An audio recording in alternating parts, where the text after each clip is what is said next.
हम हमारा हक मांगते, हमारी शाळाમાં શિક્ષકોને, हमारी शाळाમાં શિક્ષકોને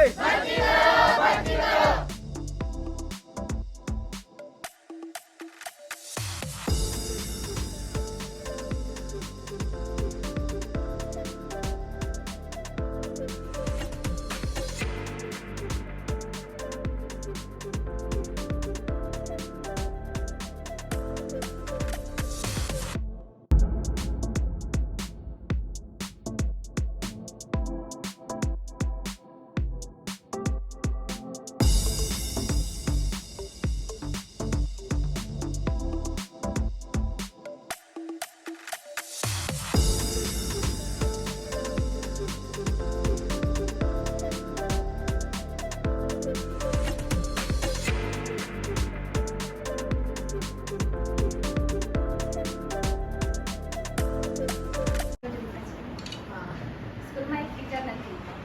2 મહિના થયા છે. આ 3જા મહિના ચાલે છે. એક ટીચર નથી સ્કૂલમાં. છોકરા એમ જ ભણતા તો નથી. સ્કૂલમાં રમીને ખાઈને જતા રહેતા છે. અમારો અભ્યાસક્રમ બગડી છે. એક્ઝામ આવી ગઈ 15 દિવસ બાદ. કેટલા બાળકો છે સ્કૂલમાં? 87. 87 એકથી 8 મોડલ સ્કૂલ અને 12 સાયન્સ છે. 12 સાયન્સ છે. એક પણ ટીચર નથી. કેટલા બચ્ચાઓ છે 12 7. અને જે પ્રિન્સિપલ મેડમ ઇન્ચાર્જમાં હતા એ પણ જતા રહ્યા છે. અને બીજી વસ્તુ કે છોકરાઓને 2 વર્ષથી જમવાનું નથી મળતું, નાસ્તો નથી મળતો, અને છોકરાઓને જે સ્કૂલ બેગ આપવામાં આવે છે મેડમ એ પણ નથી. છોકરાઓ ચાલીને જાય છે અને ચાલીને આવે છે. હા, એટલે અમારી એ રજૂઆત છે. અને 14 વર્ષથી અત્યાર સુધી બિલ્ડિંગ બંધાણી નથી મેડમ. આ છોકરાઓ બધા પ્રાથમિક શાળા છે, અમારી ચિત્તા પ્રાથમિક શાળા, એમના 2 ઓરડામાં ભણે છે. બીજા જે બેસવામાં તકલીફ પડે છે તો પંચાયતે જે શેડ બનાવી આપ્યો છે એમાં બેસીને ભણે છે. સ્કૂલના બિલ્ડિંગ નહીં મેડમ, એના માટે પ્રાથમિક શાળા ગ્રુપ શાળા છે, એમાં કુલ 4 વર્ગખંડો એમના માટે ભૌતિક સુવિધા કરી આપી છે.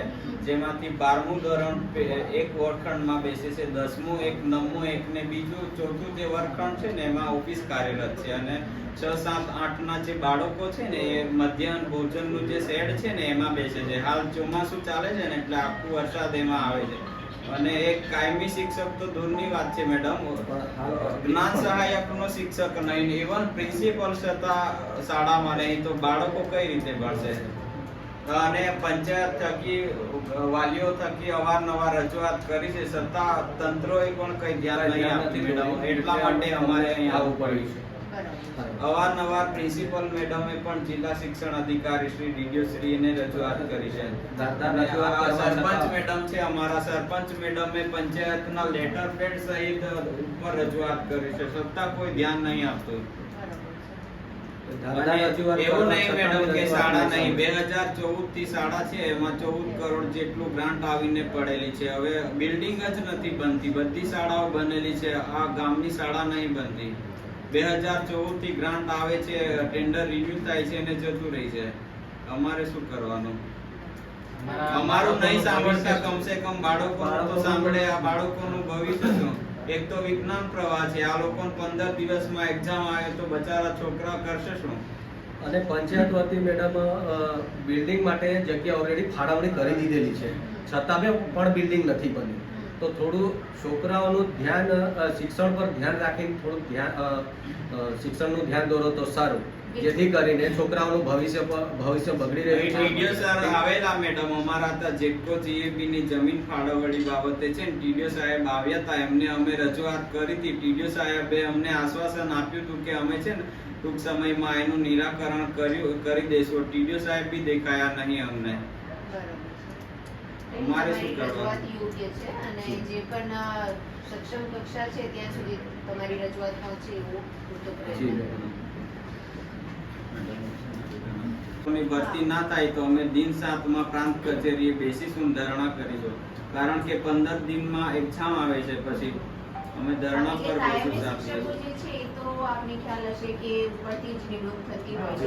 એ તો સરકારની ટેકનિકલ ઇશ્યુ છે, પણ હાલ ટેમ્પરરી મેડમ શિક્ષકોની તો થાય કરજો કે હવે મેડમ. 15 દિવસમાં એક્ઝામ છે 15 દિવસમાં એક્ઝામ છે અને આ આવેદન પત્ર પર થોડું ધ્યાન દોરજો મેડમ, એવું અમે આશા રાખીએ છીએ. અને મેડમ આમાં મોડલ ડે સ્કૂલમાં મધ્યાહન ભોજન ને પૌષ્ટિક આહાર આપવાનું આવે છે. આ છોકરાઓને પૂછો મેડમ, જ્યારથી ચાલુ થયું છે 2 વર્ષથી આ લોકોને કશું સુવિધા નહીં મળતી. સાયન્સના તો ટીચર નથી ગયા વર્ષે ના, અમે ગ્રામજનો છે મેડમ, ગ્રામજનો છે. ગ્રામજનોને વાલીઓ વાલીઓ છે. ટીચર આવે તો પૂરતા આપતા નથી. હા. ને અમે જ્યારથી સ્કૂલમાં 9મા ધોરણથી ભણતા છે ત્યારથી કમ્પ્યુટરના ટીચરો નથી. એ કમ્પ્યુટર અમે જાતે કરી રહીએ છીએ. એટલે ઇંગ્લિશના ટીચર નથી. 11મા ધોરણમાં આવ્યા છે ત્યારે ઇંગ્લિશના ટીચર નથી. રસાયણ વિજ્ઞાન પણ હા. ખાલી આ 12મામાં આવ્યા ત્યાં સુધી એક પણ ટીચર નહીં. કયા બી સબ્જેક્ટનું ટીચર નહીં. છેલ્લા 4 વર્ષથી મોડલ સ્કૂલમાં અભ્યાસ કરું છું અને દર વખતે પરીક્ષાના લાસ્ટ છેલ્લા મહિનામાં જેમાં શિક્ષકો બાળકોને ફૂલ તૈયારી કરાવે તે ટાઈમે ટીચરો જતા રહે છે. બીજા નવા ટીચરો ક્યારે આવે ત્યાં સુધી અમારી પરીક્ષા આવી જાય છે. પછી પરીક્ષામાં શું લખવું?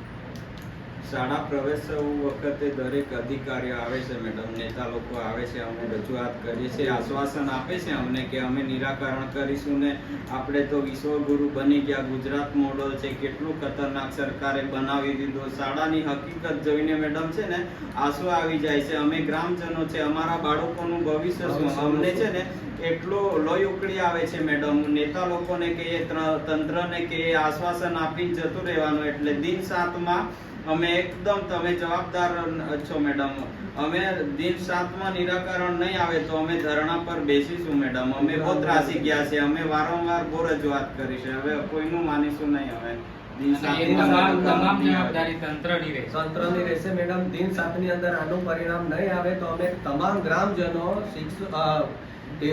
વાલીઓ તેમજ વિદ્યાર્થીઓ થઈને ઉગ્ર આંદોલન કરીને તાળાબંધી કરીશું. તેનું જવાબદાર સૌ તંત્રનું રહેશે. કેમ કે આજે શિક્ષણનો પ્રશ્ન છે આપ મેડમ, એટલે સમજી બોલીએ શકો છીએ. મેડમ. આપ સમજો છો એટલે અમારી અરજી પર ધ્યાન દોરજો, જેથી કરીને અમારા છોકરાનું ભવિષ્ય ના બગડે મેડમ. કેમ કે એમે પહેલું સત્ર પતી ગયું છે, પણ બીજું સત્ર આવે છે, એની પહેલા કદાચ આની પહેલા પાળ બંધાય તો અમારા છોકરાનું ભવિષ્યની અંદર આગળ વધે ને સારી પોસ્ટે તમારા જેવું કોઈક નોકરી કરે. અમને આનંદ થાય કે અમારા ત્યાંથી ભણીને આજે કંઈક કરે છે. હા એની ચોક્કસ પ્રયત્ન કરી જી. એવું કંઈ તમને બેસવાનો વારો નહીં આવે. જી મેડમ. એવી ખાસ ધ્યાન. જી મેડમ, આશા રાખીએ. સવારના અમુક છોકરા ભૂખતા બી આવે છે. છોકરીઓને જુવાન છોકરીઓને ચક્કર આવે છે. એટલે ભોજનની બી સુવિધા કરી આપો તો સારું. એ શિક્ષકો પણ મૂકો તો સારું. છોકરા રમીને સાંજે ઘરે આવે છે, ઘરે પણ લેસન નથી કરતા, કશું નહીં કરતા, તો કેવી રીતે છોકરા પાસ થશે? એટલે અમારી આટલી માંગણી પૂરી કરો તો સારું. જી, આજે શા માટે તમે અહીંયા પ્રાંત કચેરીએ તમને આવવું પડ્યું છે? અમે ચિગદા ગામમાં મોડલ ડે સ્કૂલ છે, એમાં અત્યાર સુધી 2-3 મહિનાથી કોઈ શિક્ષક છે નથી. એના માટે અમે માંગણી માટે આવ્યા છે અહીંયા મામલતદાર કચેરી, પ્રાંત કચેરીએ. અને અત્યારે થોડા સમયની અંદર છોકરાઓનું એક્ઝામ છે, તો હાલમાં કોઈ ટીચર છે નથી, તો એમને ભણાવશે કોણ? એના માટે અમે માંગણી માટે આવ્યા છીએ. બીજી વસ્તુ કે એમને 2 વર્ષથી જમવાનું આપવામાં નથી આવતું, એક નાસ્તો આપવામાં નથી આવતો. એ છોકરાઓને સ્કૂલ વેન હતી એ પણ બંધ કરી દેવામાં આવી છે. બધી રીતના છોકરાઓ નાસી પાસ થઈ ગયા છે. એના માટે અમે પ્રાંત સાહેબશ્રીને આવેદન આપવા માટે આવ્યા છે, જેથી કરીને અમારી માંગણી સ્વીકારે. ઓકે, આજે તમે અહીંયા આવેલા છો પ્રાંત સાહેબની ત્યાં, તો તમે અહીંયા શું રજૂઆત કરી? અમને સ્કૂલમાં ટીચરો જોઈએ છે. એક ટીચર નથી સ્કૂલમાં અને છોકરા એમ જ રમીને ઘરે જતા રહેતા છે. પછી અમને ઘરે બી ખીજવાય છે કે તમે સ્કૂલમાં શું કરીને આવતા છો. પણ અમે શું કહીએ કે હવે ટીચર નથી તો અમે બી શું કરીએ? કેટલા વર્ષથી શાળામાં શિક્ષકો નથી? અમે ચાર વર્ષ થયા છે. 9મા ધોરણથી અમે અહીંયા અભ્યાસ કરીએ છીએ અને 9મા ધોરણથી ટીચરો પેલું ગ્રાન્ટ સહાયકો બદલી કરે છે, તે જાય છે ને આવે છે. પણ આ વખતે 12માનું જેવી આ એક્ઝામ આવવાની છે તેવી ટીચરો ગાયબ છે. તો અમને ટીચરો જોઈતા છે. અને એક તો અમે વિજ્ઞાન પ્રવાહમાં છે, તો અમને ખાસ ટીચરોની જરૂર છે. અને અહીંયા એક બી વિષયનું શિક્ષક નથી. ઓકે, અમારે તમે શું કહેશો? ચિગદા મોડેલ ડે સ્કૂલમાં કાયમી શિક્ષકનો માંગણી છે. એટલે છોકરાનું ભવિષ્ય બગડે નહીં એ માટે અમે પંચાયત થકી બી 4-5 વાર અમે છે ને લેખિતમાં આપી છે લેટર પેડ પર, તે છતાં બી હજી કંઈ નિરાકરણ નથી આવ્યું. એટલે અમારે છોકરાઓનું ભવિષ્ય બગડતું છે, એટલા માટે અમારે છોકરાઓનું શિક્ષકની માંગણી કરતા છે. સિદ્ધા મોડલ ડે સ્કૂલમાં છેલ્લા ઘણા વર્ષથી શિક્ષકોની બહુ ખૂબ જ અછત છે. ધોરણ 8 થી 12 અભ્યાસ કરે છે, જેમાં પ્રાથમિક શાળાના ચાર વર્ગખંડો ભૌતિક સુવિધા માટે ટેમ્પરરી ફાળવી આપવામાં આવેલા છે અને 6 થી 9 ધોરણના છોકરાઓ જમવાનું જે શેડ છે પ્રાર્થના હોલમાં, એમાં બેસીને અભ્યાસ કરે છે. વારંવાર પંચાયત થકી, ગ્રામજનો થકી, વાલીઓ થકી તંત્રને રજૂઆત કરવા છતાં નિરાકરણ ન આવતા આજરોજ અમે પ્રાંત અધિકારીને આવેદનપત્ર આપવા આવ્યા છે. દિન 7માં એનું નિરાકરણ નહીં આવે તો અહીં ઉગ્ર આંદોલન કરીશું એવી અમે માંગણી કરેલ છે. કારણ કે શાળામાં ફક્ત પટાવાળો છે. શું પટાવાળો બાળકોને ભણાવશે? પ્રિન્સિપલ નહીં, શિક્ષકો નહીં, કાયમી શિક્ષકો તો દૂરની વાત છે, જ્ઞાન સહાયકના શિક્ષકો નહીં, તો શું પટાવાળો શિક્ષકોને બાળકોને ભણાવશે? આપણે ગુજરાત મોડલની વાત કરે છે, વિશ્વગુરુ બની ગયા. અરે શાળામાં બાળકો નહીં તો વિશ્વગુરુ ક્યાંથી બનીશું આપણે?